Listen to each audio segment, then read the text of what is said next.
the single whip, doesn't mean anything because you just open the door, right? But are you using your waist? That's the question. Well, we saw you using your waist. Are you actually using your waist? The only way to find out is I gotta grab your hand. If you don't use your waist, that means you cannot move. If you move me, that means you're using your waist. Okay, one more time. Step back, rotate, pivot, okay? And sink, and step. Don't move it. Okay, I'm gonna use it, and shift. Move your waist and the hand together. See, if you move that, you have to move this too. You cannot just move that. Yeah, you have to go as one unit. You start from here, connect. No. See that? Go one more time. No, see that? No. You understand now? Yeah, no. Keep this angle.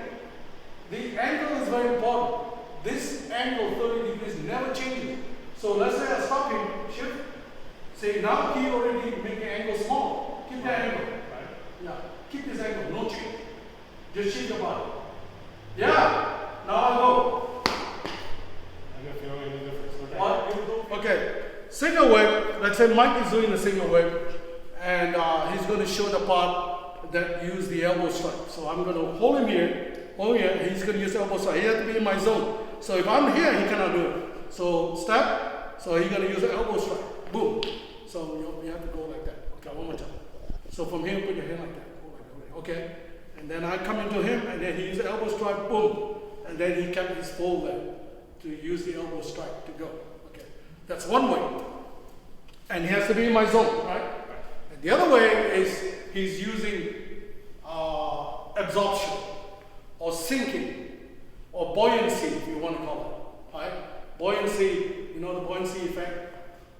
It's a big log. You put it on the ocean, it doesn't drop. But when you press it, what happens? Boom! It bump out, right? So it just goes out. So when you push it down, it has this buoyancy effect, it absorbs it, and then the wood gets fly off. That's what he's going to do in this single whip. Okay, one more time. So let's say he's doing the single whip. No, do a single whip. Normal single whip. Yes. And then I'm going to push him down, and then he's going to do that. That's right. So immediately when I push him down, he's going to sink into it, absorb it, and buoyancy effect and bump it off.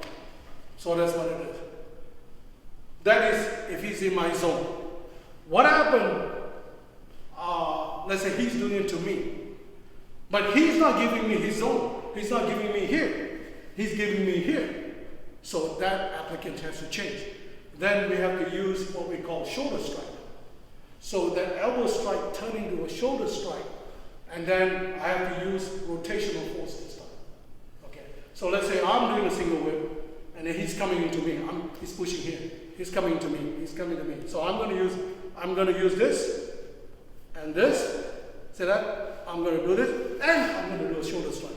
So to do a shoulder strike, I come here, and then like this, push him up, right? So it's like this move. So the circle has to be bigger because he's bigger and taller than me. If he's shorter, then I don't have to do too much because he's taller. So application change. It has to change based on the height. So it has to be like this. So I turn this way. I'm doing here. So this hand has to go if I want to throw him away, then I do that. I'll change it now. I'll throw that. But if I want to throw him this way, I put this leg in between and topple him off. Using rotational force here, plus the bump or the shoulder strike. So single whip, depends on the situation. That is, you're not giving me your danger zone. Right.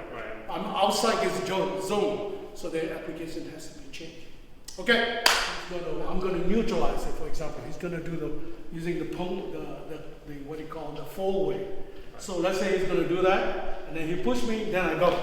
Okay, that is, he's doing a good job, and he's using the fold, and he's throwing me off. So now I'm going to neutralize it. Okay, let's say I'm going to push it off. I'm going to neutralize, solve it, and then I can throw him off like that if I want.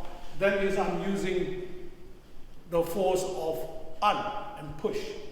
Okay, the press and push. I'm doing that. So if you compare the yin and yang, there's a yang way. That means there's a hard way. And there's another yin way. Let's say he's going to use a forward. See, when you're pushing somebody, when he's coming forward, he's coming to me and I neutralize. See that? So one more time. Let's say he comes to me and he comes to me and push, and I do it this way. So I'm Lu. Lu means roll back. So I'm rolling him away. So that's a yin way. So there's a yang way of attacking. There's a yin way of neutralizing. So neutralizing is the yin way. It's also indirectly like attack, but you did it yourself. I'm just helping you. So this is how you can counter when somebody using a pong in this case. In this case, we're using single whip as a pong. This is a single whip, and we shift forward, and then we step forward, and we're going to expand this way. So expand this way, this hand's going out, and then